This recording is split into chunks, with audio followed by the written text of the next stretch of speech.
What's going on, everybody? It's your boy C-Zar, and we are talking about Bitcoin today, BTC, USD.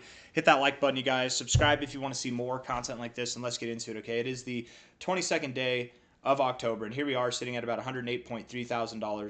We've got 10 hours and 39 minutes left in the day, and we've seen a volatile past 48 hours, haven't we, you guys? It's been crazy.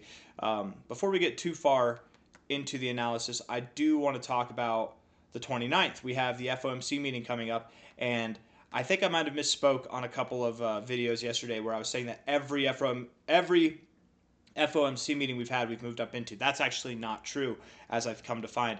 We went through and we looked at every single FOMC meeting from this year, 2025, and actually what I found was we did not pump into this one. I guess we kind of did, right? From a low point here and into it, we did move up the few days beforehand. We did move up here. We did move up into this one. We didn't with this one, and we didn't with this one, right? We did with this one.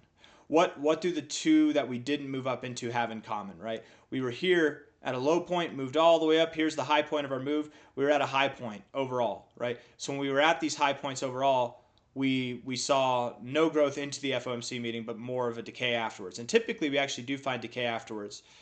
Here, same thing. You moved up. You're at a high point overall, so then you decayed afterwards.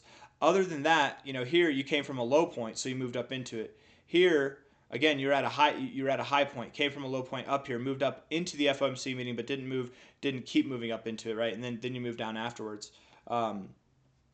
Here you're at a low point, moved up into it, and then moved down afterwards as well. My thoughts here are that we are at a low point right now, so likely we do, just in the same circumstances, based off of this very shallow form of analysis here. It would actually make a lot of sense if we do continue to move up into the FOMC meeting. It doesn't matter that we have bearish candles, bearish engulfing candles, whatever. We've had that before. We had bearish candles here, bearish engulfing candles here, and we still moved up into it, right, into the days into it. But typically we do see something else to notice. We do typically, not always, but typically see selling off promptly after the announcement of these FOMC meetings. So the 29th, I would expect we move up into it, and then we probably sell off afterwards, right? We're probably going to be on a higher low, higher high kind of trend like that. Something like this is what I'm expecting. So we could see something as high as 120K, maybe just above there, just below there by the 29th. That's what I'm expecting. I do think that this is a higher low to build from, and we will build. That's my expectation. But moving on with that, looking at the 1 hour time frame here, if we look at the price action, you can see that here, we actually had a close that was basically in tandem with this low close here. So we closed at the same price. You wicked below, you had a fake out, and then you had a nice recovery immediately afterwards. We're having a nice recovery as of now. I would like to see this 1 hour candle close higher and continue to close higher. I'd really like us to get above about 109K because I think that'd be very validating to the idea of this being a low. But I want to see it swift. I want to see it nonstop, right? Just like a constant reaction from this low point. We're just moving up, you know what I mean?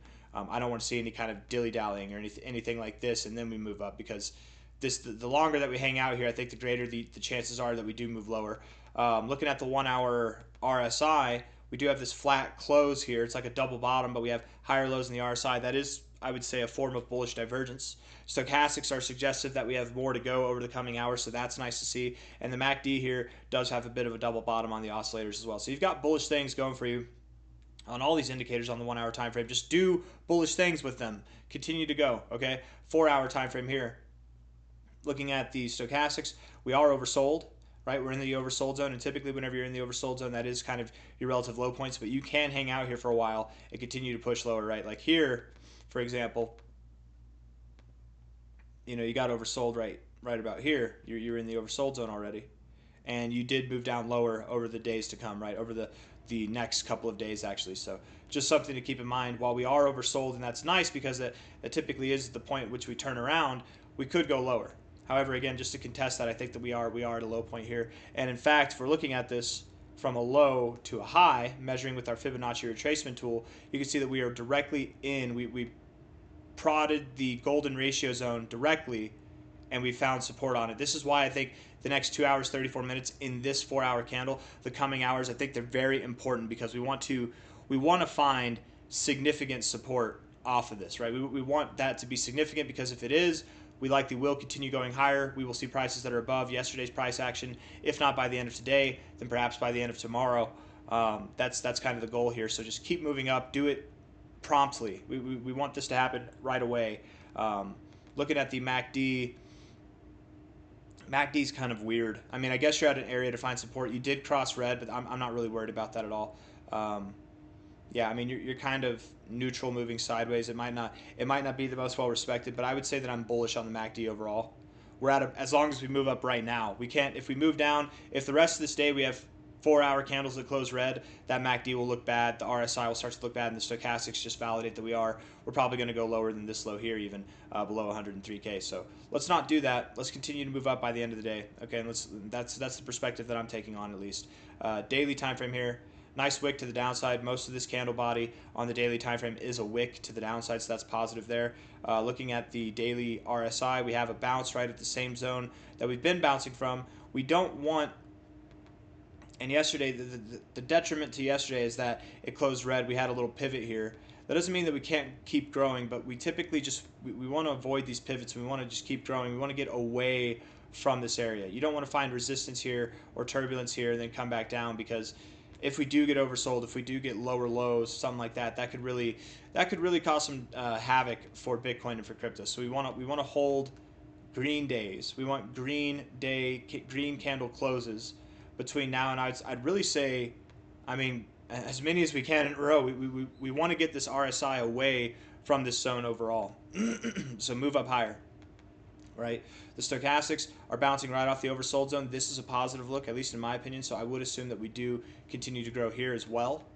That'd be my perspective there. The MACD, I must admit, is a bit sad. The fact that we've crossed down below the zero, I don't really like that so much, but whenever you're consolidating, when you're moving sideways, the MACD might be less reliable. I'll show you what I mean. Right here we crossed above the zero, that was at a relative high point. Here we crossed below the zero, that was at a relative low point. So typically at these like crossing moments where it would be beneficial for the price, it's been a little bit misleading lately because we've just been moving sideways. So while it does look bad here, I would contest that with saying we've got some of the lowest readings on the oscillators we've had, dating back to April, which was a relative low point as well. The histograms are the deepest they've been really since March, which is crazy, right? The deepest they've been all year. We've got the lowest reading on the histogram that we've actually seen dating back to like 2024 in August, which August was a massive turnaround point as well. I'm just saying that even though we look bad right now, we've actually, every time we've looked this bad, we have been at a low point in the recent year or years even of this cycle. So something to take away there. I do believe we'll continue to grow. I do believe we're going to move up into the FOMC meeting the 29th here. We do have lower lows in the RSI at the moment. Even if this week can close green, I know it looks green right now, but if you look here, it's actually negative 0.52. The index chart is weird with the weekly opens for some reason. It'll resolve itself once it closes, but for all intents and purposes, just understand this is a red week. If we can close above 108.7K, which I'm not asking for a whole lot, we're at 108.2K right now effectively.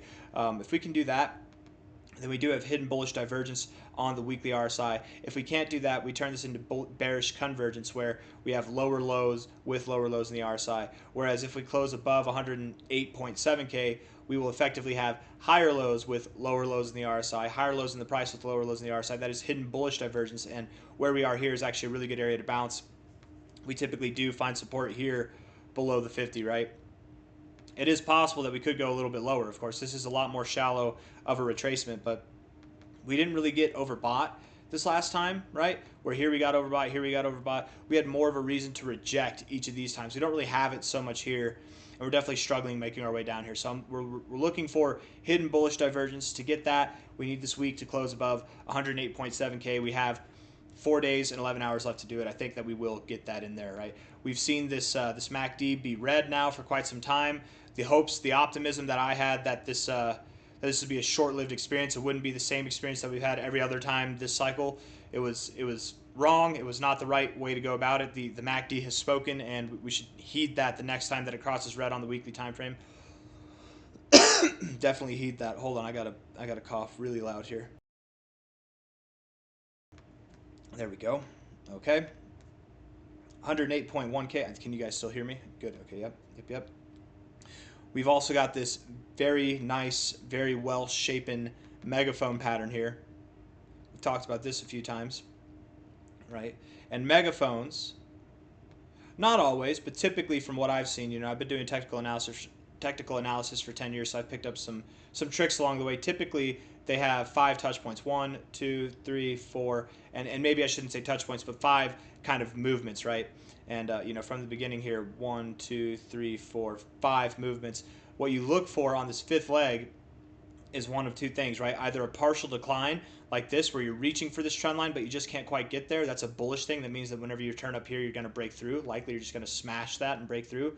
Or the second thing you look for is that you're down here on your fifth leg. You're all the way down here, and that likely implies that you will break out of this. You can of course reverse and then come back up. You never know, but with this absolutely well-formed megaphone pattern at the top here, I think we're seeing signs of a reversal that will likely lead to a breakout. And megaphones are very volatile. I mean, you can see it here. They're very volatile. So we really could see a V-shaped recovery out of here where in a very short amount of time, I mean, by the end of October, we could be pushing our all-time high area. Maybe we're not at new all-time highs, but we're back above 120K, let alone in November, we could be very well on our way to prices that are at like 130, 150K and beyond. We could see some fantastic growth because even though we're starting from here, even though this move would be starting from here, we have a big move already from this point, right? This would actually be the biggest move from a low to a high that we've seen since July because we've been in this range. It's only getting more broad.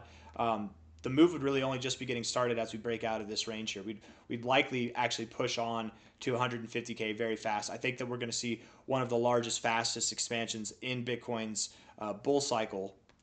It's about to happen here, right? All these people who are shorting, we go to the liquidation map here on CoinGlass, coinglass.com. It's free if anybody wants to look at this. You can do it yourself as well. You just hover over liquidations. I'm hovering. I'm not clicking anything.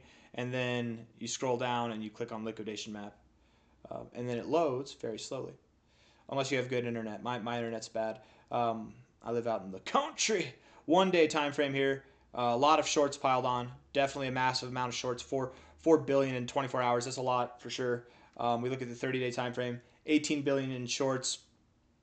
6 billion in longs. That's a little bit more overall. We have like $2 billion extra in leverage positions than we did yesterday. But that's fine. People are probably very certain that we're going down, so they're going short, right? We have a ton of shorts piled on. We're going to snap back in a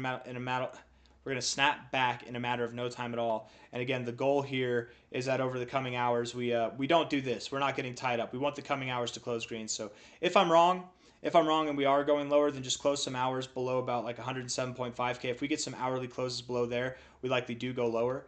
But again, here from a low to a high, we're at our golden ratio zone now. I would at least imagine that we come back above like 108.7K. I would at least imagine we do that before going lower, if at all. So we'll see how it goes. I got nothing else for you guys. We're expecting big things and good things over the coming days and weeks and months for Bitcoin and crypto as a whole. Hit the like button, subscribe, take care of yourselves. I'll see you on the next one. Bye-bye.